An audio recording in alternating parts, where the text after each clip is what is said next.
Stand by all stations. Attention, all districts. A 5-alarm fire. 5 bells move in immediately. That's it. Let's roll! Let's go! Firefighters!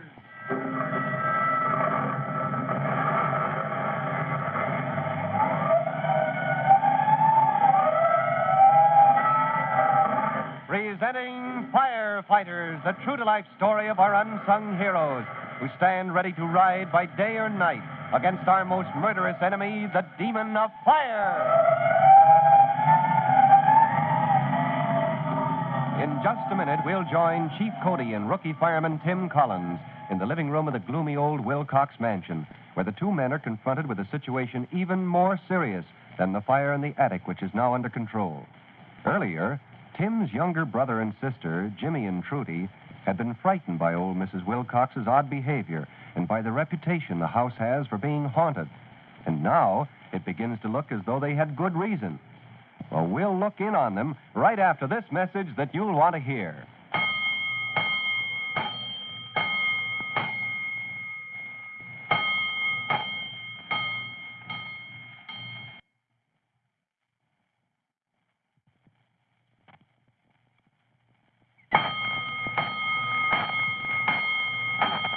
Let's go, firefighters. Let's join our friends in the old mansion that Jimmy and Trudy Collins had been so glad to get out of a short time ago. Of course, they'd been pleased when Mrs. Wilcox gave them a rare old cup and saucer and an ancient snuff box she'd found in the attic. It looks as though the antique sale they planned to hold for the benefit of the junior firefighters was off to a good start. But then came the attic fire that had brought Chief Cody and rookie fireman Tim Collins to the scene. And now it begins to look as though bringing it under control was child's play compared with finding out how it started. As Chief Cody said impatiently to Mrs. Wilcox a moment ago. I'm sorry, Mrs. Wilcox, but fires just don't happen out of nowhere. Carelessness, accidents, sometimes set deliberately. Of course. That's it, Chief Cody. The fire started before I returned to the attic. You mean when my brother and sister were still here? Yes, Mr. Collins. I didn't see it till it blazed, but... What do you mean? They came here begging for something for their antique sale. Talking of fire, too, I might add, for that boy can't think of anything else. What are you getting at? That closet in the attic, it was set on fire. There's no other way.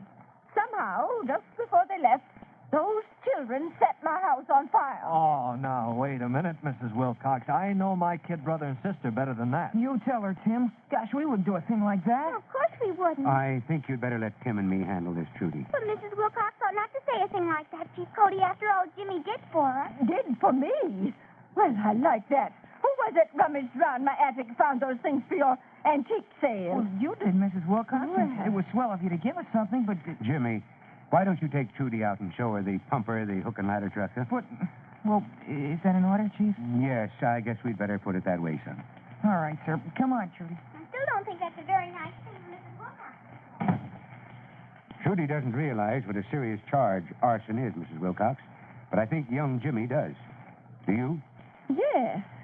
And I wouldn't have made it, Chief Cody, if there was any possible way that I could have caused this fire myself. Well, sometimes a person does something he's not aware of. Oh, Mr. Collins, now I know how you feel. They're your brother and sister.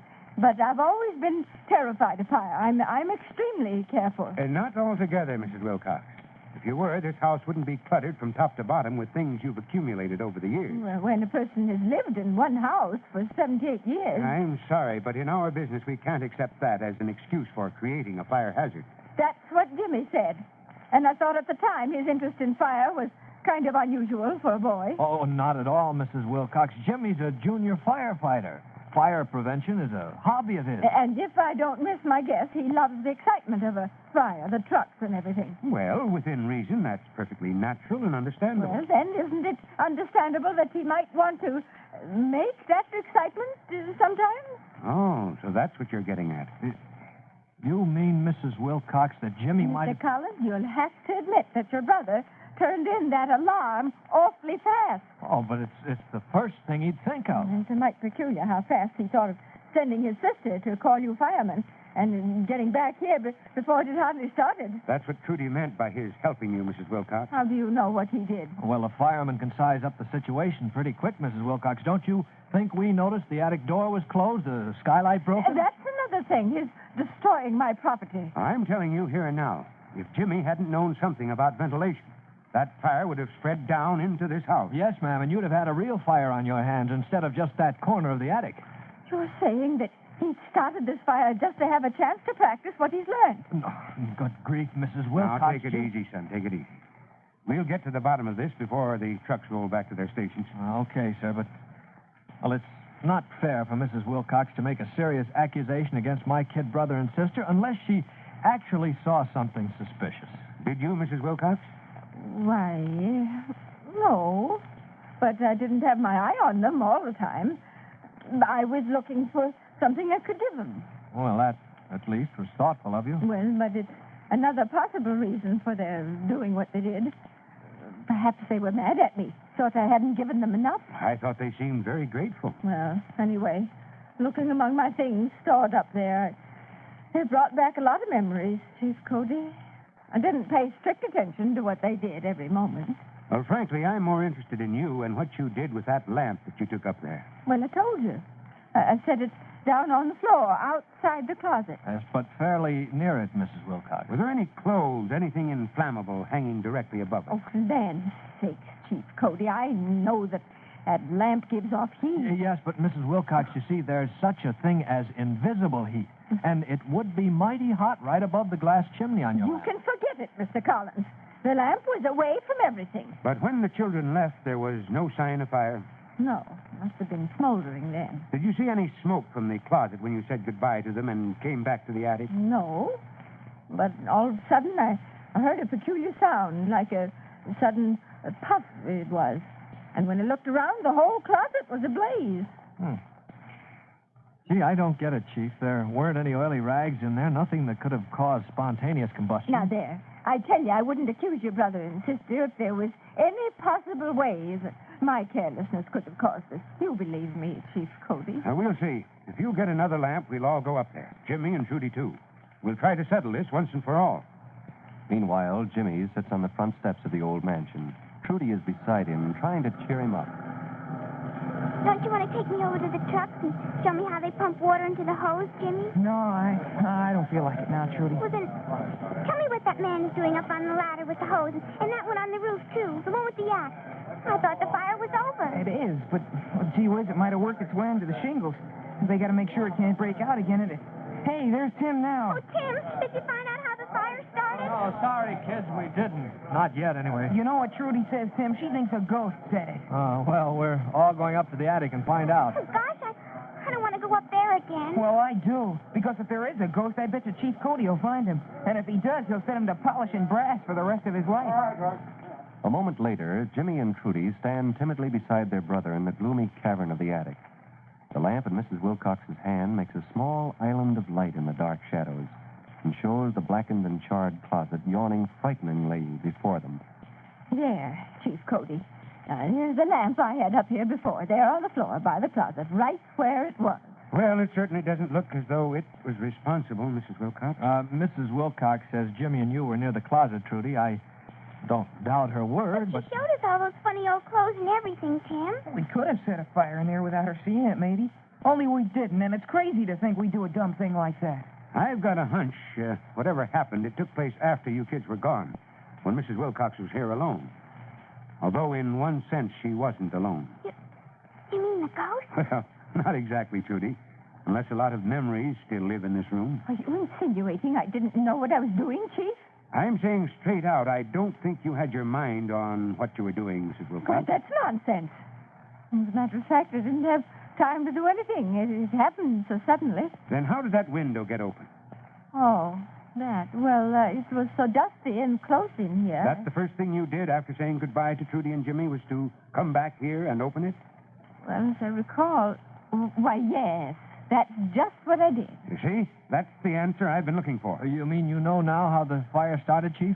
But I tell you, it started in the closet. I don't think you'd believe me, Mrs. Wilcox, if I explained what happened.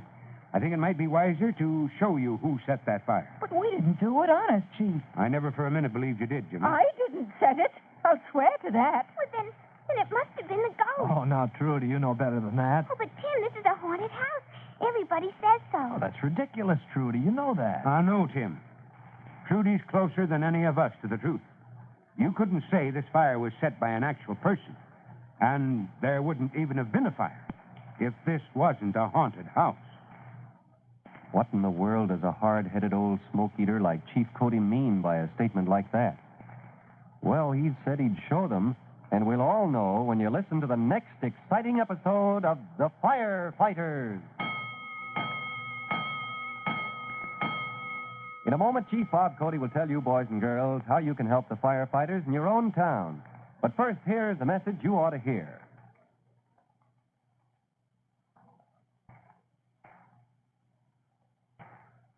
Now, Chief Bob Cody with a special notice for the Firefighters Brigade.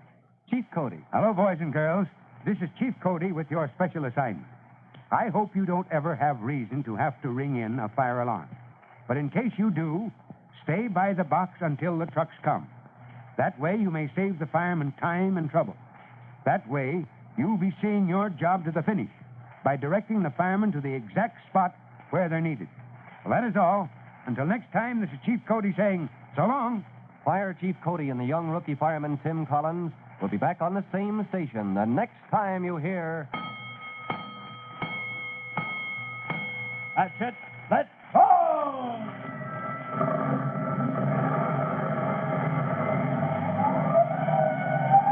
Let's go, Firefighters! Firefighters is a copyrighted feature of William F. Holland Productions.